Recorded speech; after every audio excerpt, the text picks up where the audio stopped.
First thing I want to tell you guys is I promise you that Tate is too rich and too smart to do anything illegal. He's been too rich and too smart to do anything illegal for a very, very long time. As long as I've lived with him, I've never seen him do anything illegal at all in any way, shape, or form. Tate also, because he's foreseen of things, he always knew that this would happen. He's told you guys this would happen. He has many interview clips where he said this would happen. It's a 3-life process when you're someone that that let's say the Matrix or the mainstream news or the people in charge do not like you. It's a 3-step process. First, they try and cancel you. So they tried to cancel Tate. They really did. Unfortunately for them, they failed. So they failed on that end. So if they fail on canceling you, what's the next move? Well, the next move is jail. And by the way, you can see this playbook. They do this playbook with Julian Assange. They do it with credible people. It's what they do. First, they try and discredit you and cancel you, so no one listens to you. If people keep listening to you, then they have to try and discredit you further and try and put you in jail. That's the next move. And that's what the Matrix has done. The Matrix is now trying to put Andrew in jail.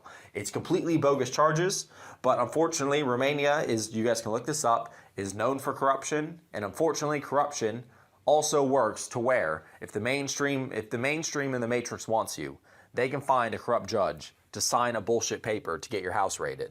And that's really what it is. It's one judge signs one paper, and now your house gets raided, and then you get, and that's how it goes. That's just how it goes.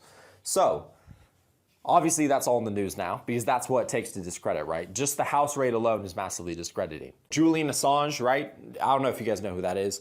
He's the WikiLeaks guy who reported a bunch of news that the US government didn't want to get reported. Then one day, out of nowhere, some Swedish girl said that he raped her.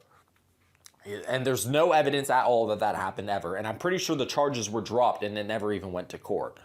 But by then he ran away and hid in exile in some embassy. He was in that embassy forever. Then they dropped those charges and they added on some new charges about something about leaking sensitive information, like it's a sort of terrorist thing. So anyway, that's the playbook they played on Assange. Step 2 done. Will they attempt step 3? Because step 3 is, if they can't cancel you, and if they can't put you in jail, or if jail doesn't ruin your influence, the next thing they do is they kill you. They Epstein you. And Andrew's clearly said on multiple podcasts he will never kill himself. Andrew knew that this would happen eventually. It was always a possibility on the board. It was always, okay, well, we've done well in not getting canceled. We're not going to shut up because we're going to keep changing lives for the better.